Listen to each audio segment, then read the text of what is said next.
Hello Billy, back at it again with another video, and today we're reviewing my graphics card, which is the AMD Radeon R9 380. I'm going to do multiple things with this card today. First, I'm going to benchmark two different games, Grand Theft Auto 5 and Dirt Rally. The programs I'll be using today is MSI Afterburner, CamZ, the Elgato program, Species to capture temperature, min and max frame rates, and just to monitor the process. Then later I'm going to run Unigine having to get a reference score, then go over Ian's house and test my graphics card on his computer to see if a better CPU can make a difference in GTA 5 and Unigine Heaven.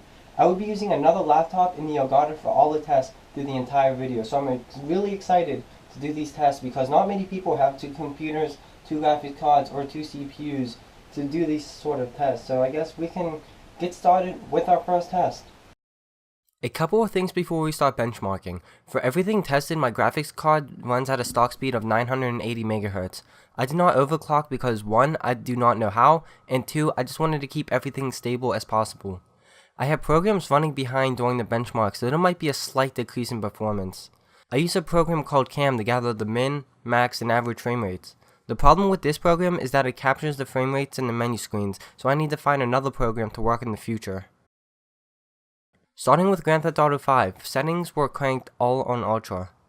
This game usually gives me issues all the time, including lag, low frame rates, or crashing, but today it gave me no issues whatsoever. I'm really impressed. With smooth gameplay and a fun experience, Grand Theft Auto gave me an average of 44 FPS, a max of 62, and a min of 41, which is actually amazing considering the graphics card and its speed. The fans on the card were only spinning at 50%, and the hottest temperature of the GPU through the test was only 55°C through the 5-minute test. Moving on to Dirt Rally, this game is not easy to run, but considering how unpredictable my computer is, during the test my computer absolutely destroyed it, running an average of 63 FPS, a min of 45, and a max of 72. I don't think there was another time where I got these amazing frame rates. 60 FPS is definitely a need for racing games like this one. Moving on to Unigine Heaven, and this test was really important to me because this program was made to put stress on your GPU, and in my opinion, the most accurate test out of all of them. The benchmark test I got was 892, so remember that score for later. The min was 14 and the max was 75. Let's move on. Walked over to Ian's house, popped out his 960 out of his computer, threw it out the window, and it put my tank in his computer.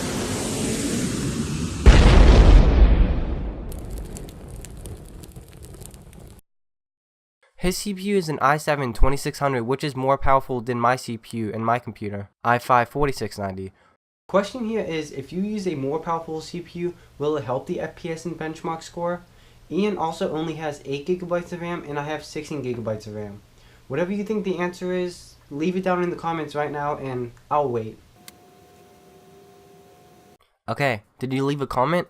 Let's move on. It took me a while to install the drivers for my graphics card on his computer, but eventually we were starting to play Grand Theft Auto 5. Since I used the exact same settings for both tests, the game was not running smooth and crashing multiple times.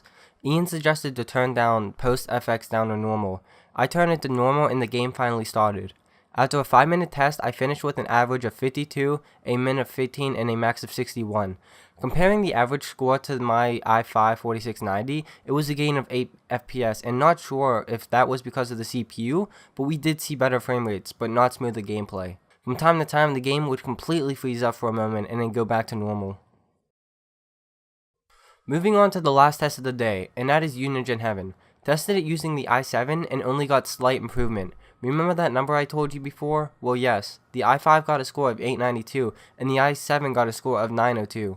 Before I started this test, I thought it would be the same because I didn't know the CPU can help the GPU, especially in Unigine Heaven, which is stressing the GPU the most.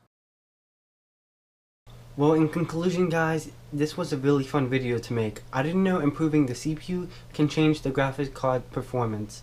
Even though it didn't change that much, we did see a little bit of improvement or weird changes in like the hardware, because when we play GTA, like GTA on his computer with my graphics card wasn't working that well, so it was really weird. So I've also closed the case with Ian that my graphics card, my old graphics card now, can run AAA games. If you ever consider on buying a gaming PC, guys, it can be very expensive with all your parts, but once you have it, it can be definitely worth it. I have now got a new graphics card and I've sold the old graphics card, which I don't have anymore, which you've seen why I got a haircut and I look totally different from the intro of this video. So I got the GTX 1060, and that video is coming very soon. I'm editing that right now, but I just wanted to get this one out first because I've been working on this for like months and months, and it took forever just to get it together and upload it, but I finally have it uploaded now. So guys, hopefully you enjoyed that video, and hopefully you're gonna enjoy all my future PC videos. Building out. Hey guys, hope you really liked that video. And if you did, please Like, comment, share, and subscribe. You should also check out our Twitter, Facebook. and Tumblr. See you again soon!